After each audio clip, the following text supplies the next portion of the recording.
Are you packing up your life, moving to Idaho, and already feeling totally overwhelmed by the thought of transferring your driver's license? You know, between the mountain of boxes and the chaos of moving trucks, the absolute last thing you want to deal with is a tangled web of DMV paperwork. But look, getting your official identity sorted in your new home state is absolutely critical. Welcome to this explainer. Today, we're making sure you get your paperwork in order right out of the gate so you can enjoy stress-free travel and totally avoid those hefty fines. Seriously, the bureaucracy can feel like a giant maze, right? But take a deep breath because we're here to simplify this entire process and make sure you hit the road smoothly.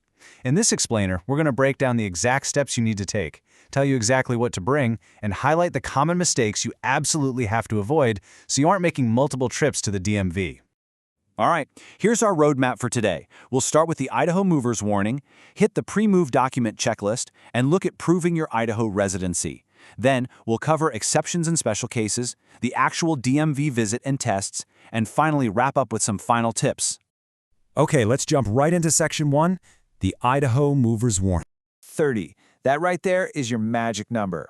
Under Idaho Transportation Department rules, you have exactly 30 days after establishing your residence to transfer your standard driver's license.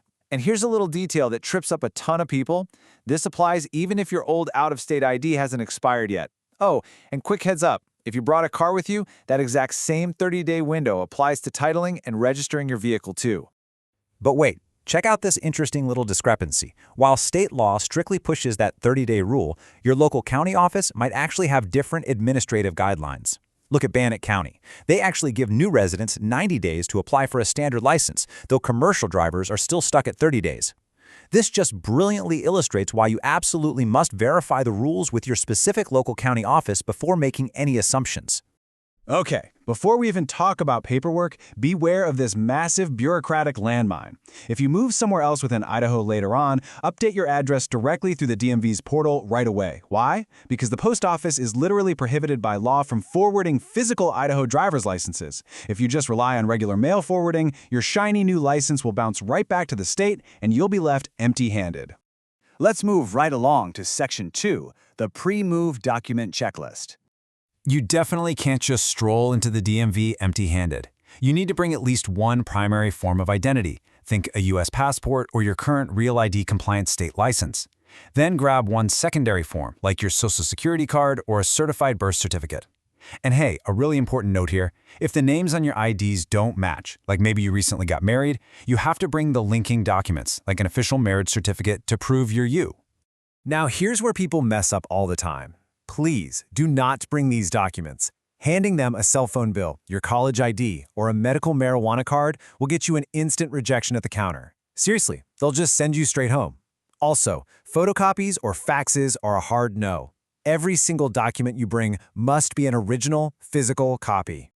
All right, Section 3, proving your Idaho residency. Let's see what it takes to prove you're actually an Idahoan now.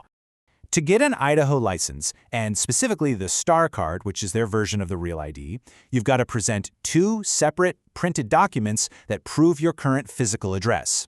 These documents need to show your current legal name, your principal Idaho residence, and be dated within the last 12 months. Actually, let me emphasize this. P.O. boxes are absolutely not accepted. It has to be your actual physical address. Keep this checklist handy because it is basically your golden ticket.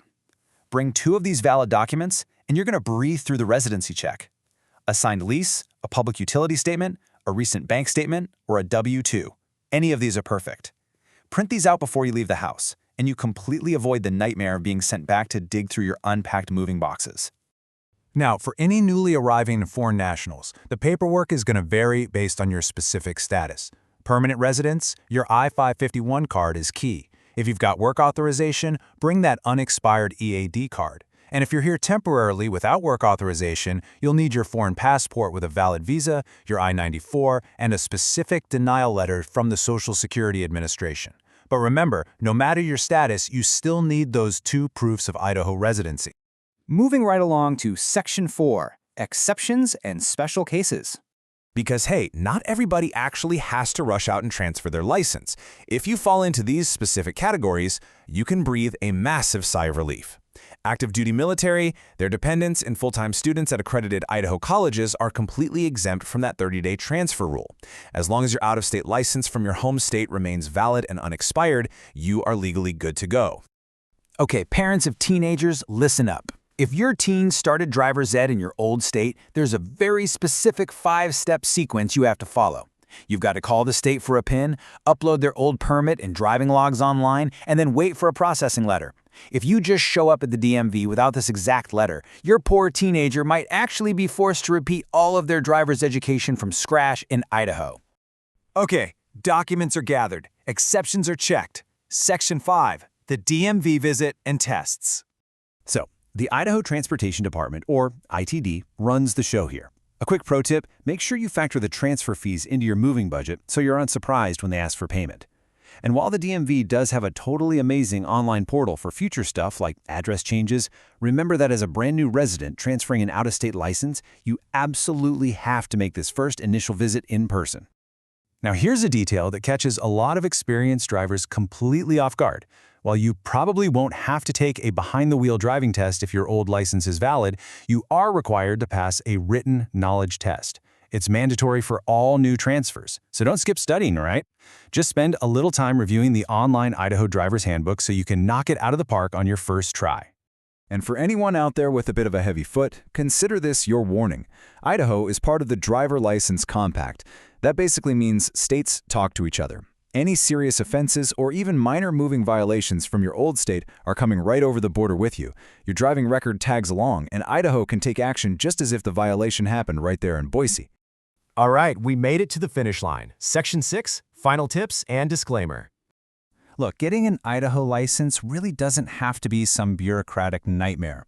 If you grab your primary and secondary IDs, lock down 2 solid physical proofs of residency, and just glance over that handbook for the written tests, you're going to totally bypass all the common landmines. Try to see this not as a chore, but as the very first official stamp on your new Gem State adventure. With a little prep, it's totally manageable.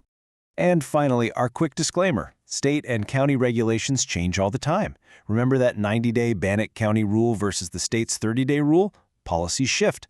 Always jump on dmv.idaho.gov or call your local county office just to double-check the latest rules and fees before you head over. So, with your paperwork perfectly organized and the facts checked, your legal setup is basically done. The only question left is, which of Idaho's stunning scenic byways are you going to conquer first?